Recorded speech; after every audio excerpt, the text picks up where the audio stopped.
I think one of the things that I'm realizing, active word, through community groups is the almost a symbiotic relationship in relationships, in that so many of us, myself maybe the chief of all, just really don't have close relationships. They know a lot of people, they give high fives in the hallway, we're Southern, but we aren't known, and therefore we're not complete.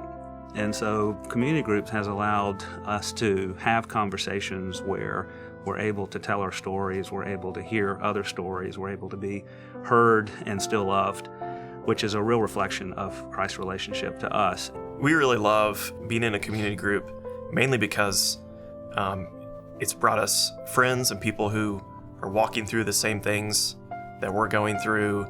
It's really necessary if you want to be involved in the life of the church to be involved in something like a community group. Instead of just showing up on Sunday mornings and leaving, which is what I did when I was in college, actually investing in the lives of others, just hanging out with them, having great food with them, getting to know them a little bit, I think gives you a better picture of what the church looks like and makes it a little bit more personal. I think just sort of getting to dig deeper with people has been a big thing.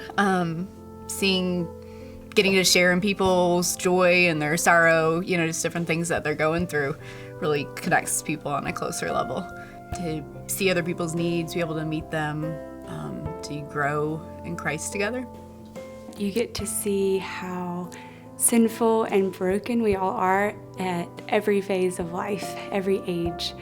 One of my favorite parts has been seeing the community, seeing where everyone is, and getting to love them in the joyful parts and get to love them in the really hard parts, and having them invite you into their life, to share life with them and pray alongside them. It's been really fun because I've gotten to meet different people from my church, and when I see them at church, I'm just like, hey, I know who you are. You feel like you can just talk to them. It's like we're all one big family.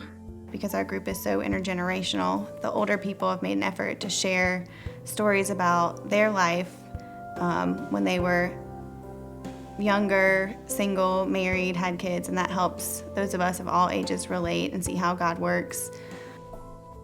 I think we'd encourage people to get involved in a community group because we are part of a large church, and it is hard to get to know people, and it does take time and it does take effort. What we desire is to be known, and in the big church, it's just not going to happen.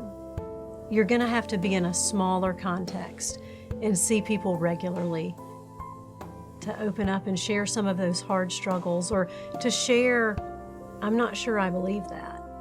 And I think that's community groups provide a safe place to do that.